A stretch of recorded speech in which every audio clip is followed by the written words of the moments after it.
अस्सलामुअलैकुम, मैं हूं हमजा वसीम पीएसएक्स एनालिसिस से।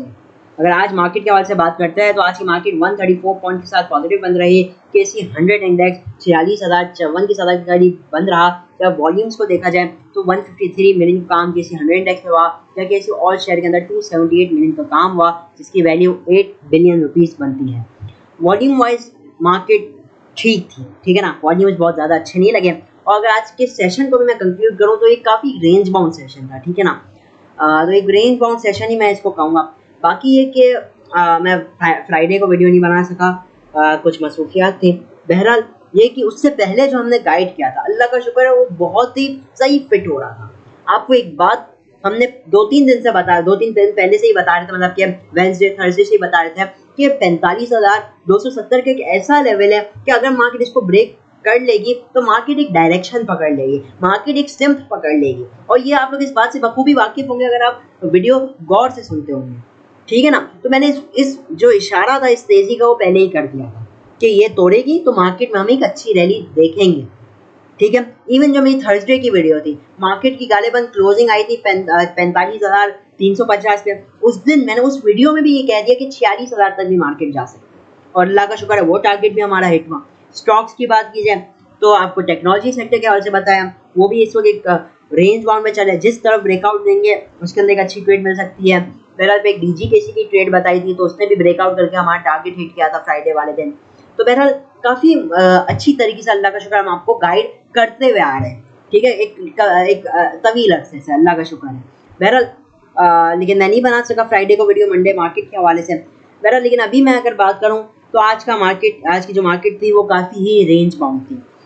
कुछ इवेंट्स भी आने वाले हैं, ठीक है, वो हम उससे बखूबी वाकिफ भी है, जैसे कि इंटरेस्ट रेट, मॉनेटरी पॉलिसी। अलग अलग रूमर्स चल रही, कोई कहता बढ़ेगा तो कोई कहता है नहीं बढ़ेगा।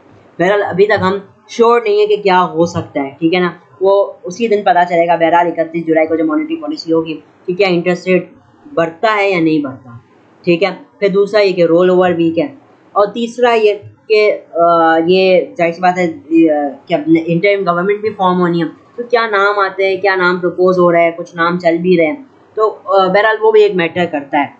तो ये कुछ चंद चीज़ें हैं जो कि मार्केट के ऊपर एक बिग इम्पैक्ट डेफिनेटली डाल सकती हैं। बहरहाल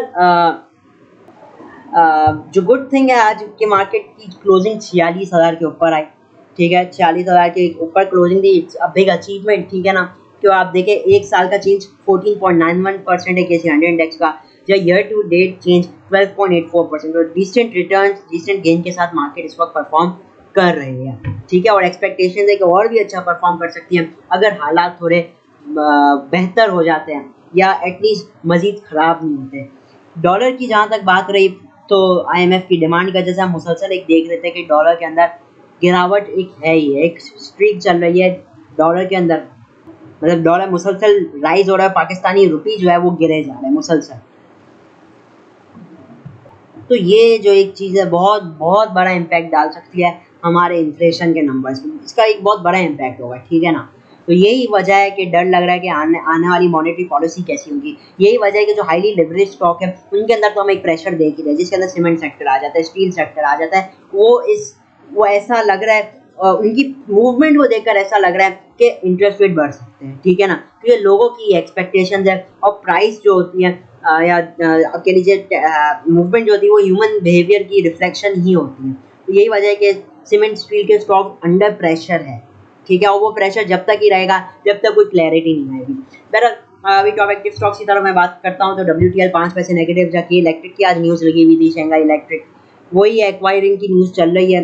बहरहाल अभी तक कुछ रियलाइज़ नहीं हुई है, तो एक गेन अच्छा देखने को मिला। यूनिटी मुसलसल कैप के बाद आज भी एक गेन के साथ बन रहा है। एक बात याद रहे, जब कभी कोई स्टॉक एबनॉर्मली बढ़ता है, ठीक है ना, तो आपको ये चाहिए कि कभी भी उस स्टॉक के अंदर अगर बढ़ रहा है तो शॉर्ट ना करें। वजह ये होती है कि आप शॉर्ट अगर कर देते हैं, एक स्ट्रॉन्ग अप ट्रेंड होता है तो आपके फंसने के चांसेस होते हैं, थोड़ा नीचे आ जाता है और आप अगर और शॉर्ट बढ़ा देते हैं तो फिर वो अपर गैप पे लग जाता है और आप चाह कर भी जो है इसको क्या कह सकते हैं, कवर नहीं कर सकते शॉर्ट को, तो एक you and up in loss. तो मैं हमेशा से एक बात कर रहा हूँ, जिस दिन याद है आप लोगों को 1400 पॉइंट मार्केट भरी थी, शायद 42,000 पे क्लोज हुई थी, उसी दिन आपको एक बात बोल दी गई थी कि shorts are over now, shorts are just over, 41,000 पे शायद कुछ थी। तो उस वक्त से उसके बाद मैंने कभी शॉर्ट का कहा ही नहीं। बहरहाल सिनर्जी को देखा जाए तो आज 5 पैसे नेगेटिव रहा, जहाँ पीआरएल 10 पैसे पॉजिटिव, बैंक इस्लामी 36 पैसे पॉजिटिव, जहाँ एफएफएल 15 पैसे नेगेटिव, जीसीआई 25 पैसे पॉजिटिव, जहाँ ट्रीट कॉर्पोरेशन 73 पैसे नेगेटिव। जो टॉप एडवांसर्स के अंदर कुछ लिक्विड स्टॉक है जैसे जेएस का राइट शेयर, फिर पीएमआई हो जाता है, पीसीएम हो जाता है, कॉलोनी टेक्सटाइल मिल बहुत अच्छा शेयर, इसके अंदर ज़बरदस्त गेन रहा वॉल्यूम्स के साथ, फिर सीएसआईएल हो जाता है। तो बहरहाल जहाँ पे टॉप डिक्लाइन साइड पे मोस्टली सब इनलिक्विड ही स्टॉक्स है। तो बहरहाल ये तो कुछ आज की मार्केट के हवाले से हो गया। मैं इस वक्त क्रूड ऑयल का डिस्कस नहीं कर रहा हूँ, वीडियो लंबी हो जाएगी और ये कि थोड़ा मैं टाइम भी नहीं है। बहरहाल अगर मैं बात करता हूँ टेक्निकल चार्ट्स पे चलते हैं, तो आज की क्लोजिंग जो है वो एक डॉजी कैंडल मार्केट ने बनाई है, ठीक है। तो ये जो डॉजी कैंडल मतलब जहाँ ओपन हुई वहीं क्लोज हुई। आज हमने देखा था मार्केट का आगाज क्योंकि गैप अप के साथ हुआ था, तो यही वजह है कि एक डॉजी कैंडल देखने को मिल रही है। मतलब जहाँ ओपन रहा मार्केट वहीं क्लोज है। अब डॉजी कैंडल्स क्या होती है? Doji candles are simply neutral candles. इसके अंदर ट्रेड कैसे की जाती है मैं बहुत बार बता चुका हूँ। ट्रेड कैसे की जाती है वो ये कि अगर डॉजी कैंडल का हाई ब्रेक होता है तो you simply go for an long position with the stop loss, ठीक है। इसके लो के स्टॉप लॉस के साथ आप लॉन्ग पोजीशन में आते हो। Same goes for short position, अगर इसका लो ब्रेक होता है you go for a short position और आपका स्टॉप लॉस जो होता है वो डॉजी कैंडल का हाई रहता है। मैं आपको इसकी एक एग्जांपल बता देता हूँ, ठीक है। एग्जांपल ये है कि अगर आप आ जाए मतलब कि तकरीबन इस दिन 19 जुलाई आप देखेंगे जहाँ मार्केट क्लोज रही थी वहीं पे मार्केट बेसिकली आपकी ओपन हुई, ठीक है। जहाँ ओपन हुई वहीं पे क्लोज हुई। अब आप देख सकते हैं कि जैसे ही डॉजी कैंडल में मतलब मार्केट इसका हाई ब्रेक किया, you could have entered for a by trade, ठीक है। और यही वजह थी कि मैंने आप लोगों को एक बाइंग का भी कहा था 20 जुलाई के दिन के अगले दिन भी मार्केट ठीक ठाक टच हो सकती है, यही वजह थी। तो बहरहाल वही देखने को मिला। आप पहले भी जाए तो ये एक अच्छी स्ट्रेटेजी साबित हुई है। आप यहाँ पे देख लें 26 मई आप एक डॉजी कैंडल्स वाला मूव तो एक अच्छी अप मूव देखने को मिली। सिमिलरली आप आ जाए 23 जून, मतलब कि ये एक स्ट्रेटेजी है जो मैं आपको बता रहा था बेसिकली।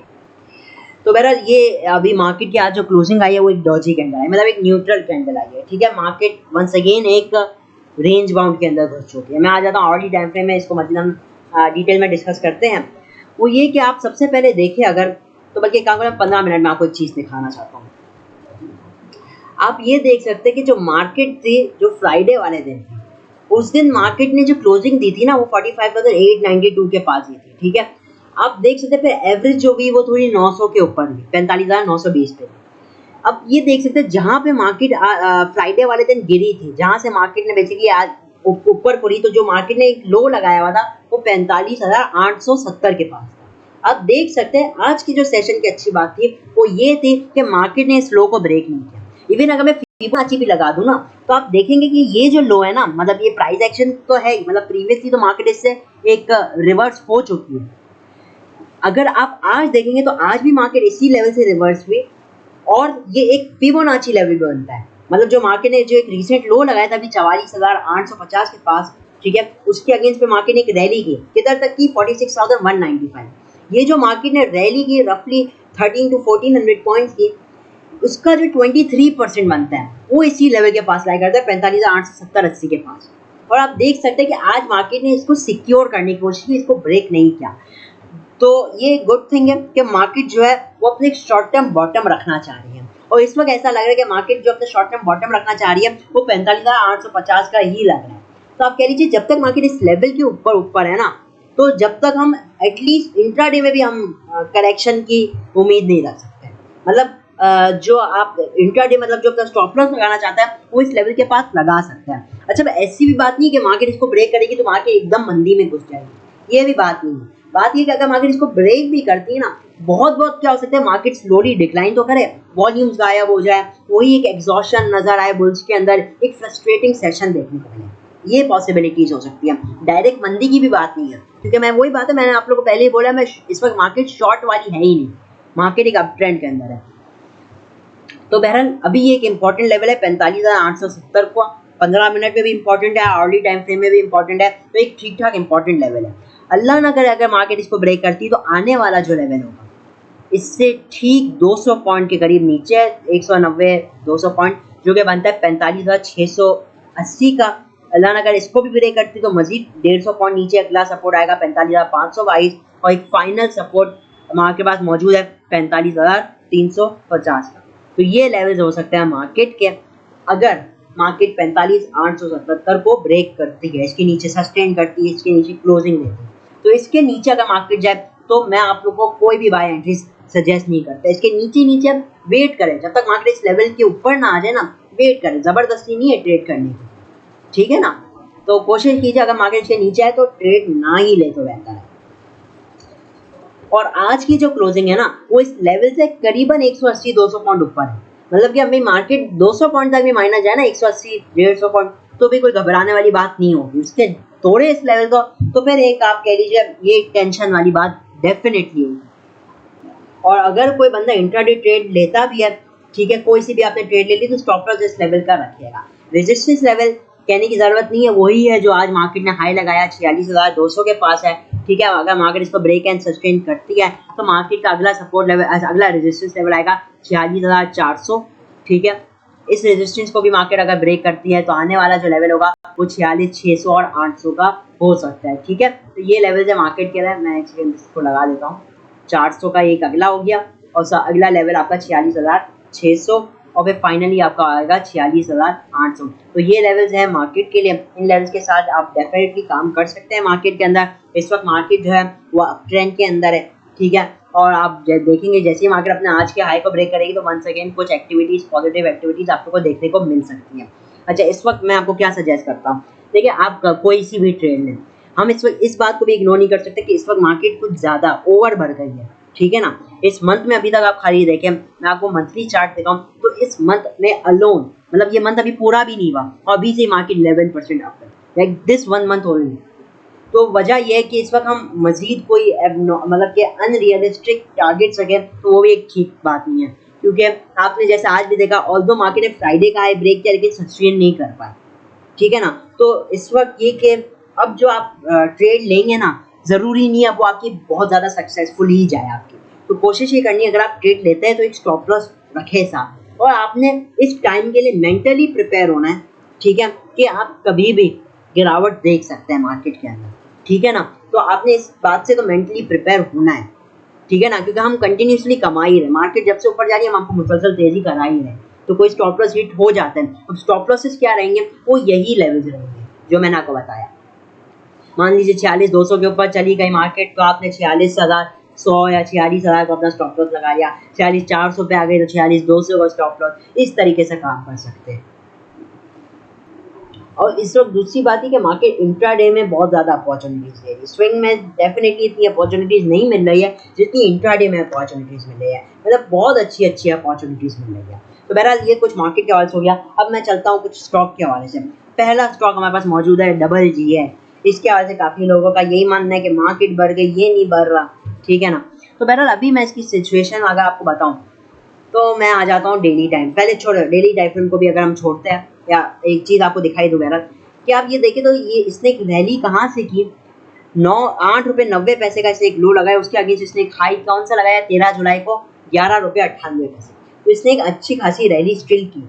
अभी बात की जाए तो ये अपने हाई से, ठीक है ना, तकरीबन 80 पैसे नीचे मिल रहा है, 11 रुपये 20 पैसे पे इसकी क्लोजिंग आई है, अभी एडजस्टमेंट होना बाकी है। अभी अगर मैं आपको दिखाऊं तो देखिए नो डाउट ये इसका जो अप ट्रेंड है वो अप ट्रेंड है, ठीक है, हम इस बात से सब अग्री करते हैं। अब जो दूसरी चीज़ है वो ये कि अगर मैं आवर्ली टाइम फ्रेम में या 15 मिनट के टाइम फ्रेम में या आवर्ली टाइम फ्रेम में देखेंगे तो अब आपको देखने को मिलेगा इसके अंदर एक inverted head and shoulder pattern बन रहा है। वो क्या बन रहा है आप ये देख सकते हैं कि प्राइस यहाँ से गिरी, ठीक है, ये अगर अब आपको शायद विजिबल है, मैंने इधर अच्छी खासी ड्राइंग कर दी है। ये पहला शोल्डर, ये आपका अगला हेड और ये आपका एक और शोल्डर बन जाता है, मतलब एक inverted head and shoulder pattern है। तो to concluded this is a bullish pattern, ठीक है ना, ये शो करते हैं तेजी में। लेकिन वही बात है कि जब तक ब्रेकआउट नहीं हो जाएगा ना, ये पैटर्न की कंफर्मेशन नहीं आएगी। कंफर्मेशन किधर आएगी, 11.5 रुपये का लेवल, 11 रुपये 50 पैसे का एक इंपॉर्टेंट लेवल है, ये एक बेइंतहा इंपॉर्टेंट लेवल है इसके लिए। ये इसकी नेकलाइन भी बनती है और ये एक फिबोनाची वाइज भी एक इंपॉर्टेंट लेवल है, ठीक है ना। बहरहाल मैं आपको फिबोनाची भी अगर लगा कर बता दूं तो ये जो लेवल बन रहा है ये इसका 61% का लेवल बन रहा है, मतलब ये एक बहुत ही अपने आप में एक इम्पॉर्टेंट लेवल है। अगर मार्केट इसको ब्रेक करती 11 रुपये 50 पैसे को तो नो डाउट ये आपको वंस अगेन हाइस के पास जाता हुआ दिखाई, मतलब इनिशियली 11.80 से 12 के पास मूव किया, फिर 12.5-13 ये यूं मूव कर सकते हैं, ठीक है ना। लेकिन वो चीज़ आप कब एक्सपेक्ट करेंगे, जब ये अपना इस हाई को ब्रेक करे 11.5, ठीक है, इसको ब्रेक करे, आप अपना स्टॉप लॉस 11-20 पे लगाए और आप इंजॉय करते रहें मूव को, ठीक है ना। तो ये एक अच्छी चीज़ है। तो ये एक बहुत बड़ी अप मूवमेंट, ये एक है अप ट्रेंड में। अप ट्रेंड में आने के बाद थोड़ी इसने गिरावट ली, रिट्रेसमेंट ली और वंस अगेन अब ये एक बुलिश मूव बना रहा है, ठीक है ना। तो हम ये उम्मीद करते हैं वंस अगेन ये जैसे ही 11.5 को तोड़ेगा, ये होपफुली एक अच्छे अप मूवमेंट में आ जाएगा। उससे पहले यूं ही साइडवेज एक्टिविटीज या थोड़ी बियरिश एक्टिविटीज रह सकती है, ठीक है। तो ब्रेकआउट के ऊपर भी अच्छी ट्रेड रह सकती है। इवन अगर आप चाहे स्विंग ट्रेड लेना चाहे तो स्टॉप लॉस के साथ डेफिनेटली इस ट्रेड को भी आप कंसिडर कर सकते हैं। और स्पेशली अगर हम दूसरे स्टॉक्स को देखते हैं, ट्रीट, यूनिटी, इमेज, वो इसके अगेंस्ट जो है ना डबल जीएल के अगेंस्ट कंपैरेटिवली वो ज़्यादा बढ़ चुके हैं। मतलब डबल जीएल ने उस तरीके की अभी तक रैली नहीं दिखी जैसे वो पहले एक ज़माने में दिखा करता था। तो बहरहाल वो भी हम उम्मीद कर सकते हैं इंशाल्लाह आगे आने वाले टाइम में ये भी एक अच्छी मूवमेंट बनाए। बाकी ये कि देखिए कोशिश अब आप लोग की ये होनी चाहिए कि जैसे कुछ स्टॉक हो जाता है, जैसे यूनिटी हो गया, ट्रीट कॉर्पोरेशन हो गया, ये स्टॉक ने एक ज़बरदस्त रैली कर ली। अब ना इनके अंदर स्विंग ट्रेड तो बनती ही नहीं है, करनी भी है ना तो बहुत इंट्राडे ट्रेड कर ले, ट्रीट कॉर्पोरेशन, यूनिटी, तो इनके अंदर वही बात है ना कि अब जगह कम बाकी है, अपसाइड की ना जगह कम है। तो कोशिश कीजिए कि अब लेकर बैठने वाला काम मत कीजिए। कुछ जैसे ये चंद स्टॉक हो गए, कुछ में बनती भी है, जैसे जाहिर सी बात है ट्रीट हो गया, डबल यूनिटी हो गया, इनके अंदर कोशिश ये करनी है अब आपने कि पड़ा हुआ है तो कोशिश करें प्रॉफिट टेकिंग के साथ काम करें। अगर बहुत ही दिल हो रहा है ना काम करने का तो इंट्राडे में करें, उससे ज़्यादा मत करें, ठीक है। बाकी ये कि टेक्नोलॉजी सेक्टर का मैं बात करता चलूँ तो टेक्नोलॉजी एक रेंज बाउंड के है, चाहे वो TRG, फिर आपका नेटसॉल, यूनिटी, यूनिटी बोल रहा हूँ, AVN, ये जो 3 आइटम है ना ये एक रेंज बाउंड के अंदर है। जैसे एक ब्रेकआउट देंगे ये अपनी एक सिम्थ पकड़ लेंगे, अब चाहे वो अपसाइड की तरफ हो या डाउन साइड की तरफ हो, ठीक है। अब क्योंकि अप ट्रेंड है तो ऐसा यूं लगता है कि शायद ये अपवर्ड की तरफ ब्रेकआउट दे दें, लेकिन इट्स मार्केट, ठीक है ना, हमारा ओपिनियन मैटर नहीं करता, ठीक है ना। अब जिस तरफ भी ब्रेकआउट देंगे उस तरफ की एक डायरेक्शनल ट्रेड डेफिनेटली मिल सकती है, वरना जब तक ये रेंज में चल रहा है, जैसे मैं आपको नेटसॉल की मिसाल दूँ तो 88-89 के दरमियान में बाइंग आती है, फिर 90 के ऊपर जाता सेलिंग, तो रेंज में खेला। TRG 102 के नीचे बाइंग आती है, फिर ये 104-5 ऊपर जाए तो फिर सेलिंग आती है। तो रेंज में तो आप इंट्राडे में तो काम कर ही सकते हैं, ठीक है ना। इसी के साथ अगर मैं बात करूँ तो ऑयल एंड गैस में OGDC हो गया, ये भी रेंज में चलता है, 85 के नीचे आता है बाइंग आती है, 86 के ऊपर जाता है सेलिंग आती है। तो try to figure out the ranges, ठीक है ना। उसके साथ अगर मैं बात करूँ दूसरे चंद स्टॉक देख लेता हूँ मैं। रिफाइनरी वंस अगेन परफॉर्मेंस दे रहा है, इंट्राडे बहुत अच्छी मिलेगी इसके अंदर ट्रेड्स रिफाइनरी सेक्टर के अंदर। बाकी बैंकिंग सेक्टर मुसलसल अपसाइड पे ही जा रहा है ना, रोज ऊपर ही ऊपर। तो इसके अंदर कुछ चंद स्टॉक के अंदर आप स्विंग ट्रेड बना सकते हैं, वरना इंट्राडे के लिए ये बैंकिंग स्क्रिप्ट्स बहुत ही अच्छे हैं, लेकिन वही बात है कि इंट्राडे करे तो बेहतर है। बाकी अगर मैं देख रहा हूँ कुछ आइटम्स तो बहरहाल फिलहाल तो यही है, तो इन्हीं के साथ काम कर सकते हैं। तो इसी के साथ इजाज़त चाहता हूँ। वीडियो अच्छी लगी हो तो लाइक और चैनल को जरूर सब्सक्राइब कीजिएगा। मैं हूं हमजा वसीम PSX एनालिसिस से।